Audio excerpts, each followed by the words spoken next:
बस सत्संग में बैठना है और सत्संग के उच्चारण और उस पल को तुम्हें जीना है। लेकिन सत्संग यदि नर्मदा के पथ पर आकस्मिक मिल जाए तो सत्संग धन और बल से प्राप्त नहीं होता। सत्संग ध्यान देना, धन और बल से सत्संग नहीं मिलता। धन और बल से सत्संग नहीं प्राप्त कर सकते। सत्संग तुम्हारे जीवन में तभी प्रवेश करेगा जब देव इतर पूर्वजों की कृपा होगी, गुरु कृपा होगी, तब तुम्हारे जीवन में सत्संग करने का अवसर मिलेगा। और वो नर्मदा के पथ पर यदि सत्संग मिल जाए तो वो सत्संग सहस्त्र कोटि यज्ञ के समतुल्य है। और वो एक सत्संग तुम्हारे जीवन को बदल सकता है। बस तुम्हें सत्संग में बैठना है। और जो सत्संग में बैठा है और बैठता है, निश्चित मान के चलना, सत्संग में जो बैठता है और जो सत्संग करता है उसको हर समस्याओं का समाधान उसको मिलता है। सत्संग जीवन को बदल देता है। सत्संग जीवन को दिशा दे देता है। ये सत्संग है स्वर्ग से मिलने का, ये सत्संग है परमात्मा ईश्वर से मिलने का, ये सत्संग है उन शक्तियों के दर्शन और उस शक्तियों के एहसास करने का, ये सत्संग है अपनों का, ये सत्संग है स्वयं से मिलने का, ये सत्संग है उस परमात्मा ईश्वर से मिलने का, ये सत्संग है। न जाने सत्संग के किस क्षण और किस पल में तुम्हारे जीवन को दिशा मिल जाए, और न जाने सत्संग के किस क्षण और किस पल में तुम्हारी दशा में सुधार हो जाए और जीवन को दिशा मिल जाए। इसीलिए सत्संग में बस बैठना है और इस पल को जीना है। ये सत्संग समर्पित है उन शक्तियों पर जिन शक्तियों के लिए परमात्मा ईश्वर अवतार लेता है। ये सत्संग है उस धर्म का, ये सत्संग है उस संस्कृति का जिसने दुनिया को दर्शन कराया, उन शक्तियों का बोध कराया और उन शक्तियों से जुड़कर जीना सिखाया जो जगत का आधार है।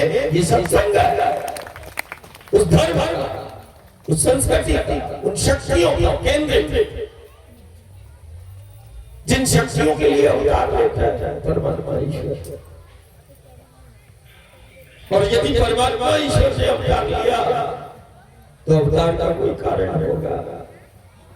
हर युग सदी में परमात्मा ईश्वर अवतार लेता है और अवतार के पीछे कारण है जो जीव जगत का आधार है, उसी शक्तियों का के लिए परमात्मा ईश्वर का अवतार है। जो हमारा आधार है जीव जगत का, उसी के लिए परमात्मा अवतार लेता है। क्या आधार है इस जीव का, जगत का? देखो इस धरा को, जन्म देने वाली को दुनिया मां कहती है, विचार करना। लेकिन दुनिया में केवल हम हैं जो जीवन देने वाली शक्ति को भी हम मां कहते हैं।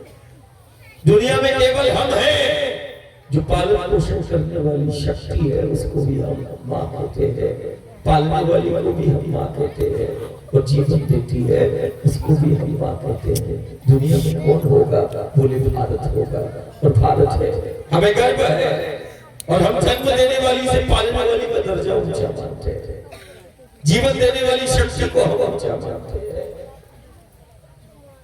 देखो इस धरती को, देखो इस माटी को जो हमारा पालन पोषण करती, हमें आश्रय देती है, हमारे कुल और वंश को जिसने पाला है। इस धरती को, माटी को हम मां कहते हैं। हमारी जाति अलग अलग हो सकती है, हमारे पंथ संप्रदाय अलग अलग हो सकते हैं, अरे जाति तो अलग हो सकती है, माटी तो हमारी एक ही है, एक ही है, माटी एक है। कोई माटी को अलग अलग कर सकता है, जाति से अलग कर सकता है, माटी सबकी एक ही है। और हम ही दुनिया में है, माटी को धरती को मां कहते हैं। आज हमें बताया गया कि भौर जी को प्रदेश के मुख्यमंत्री वृंदावन गांव घोषित किया है वृंदावन, और वृंदावन मैं तो हमेशा से बोलता हूँ कि मेरा गांव मेरा तीर्थ है, मेरा गांव मेरी अयोध्या, मेरा मथुरा मेरा काशी है। तो एक चीज तो है जो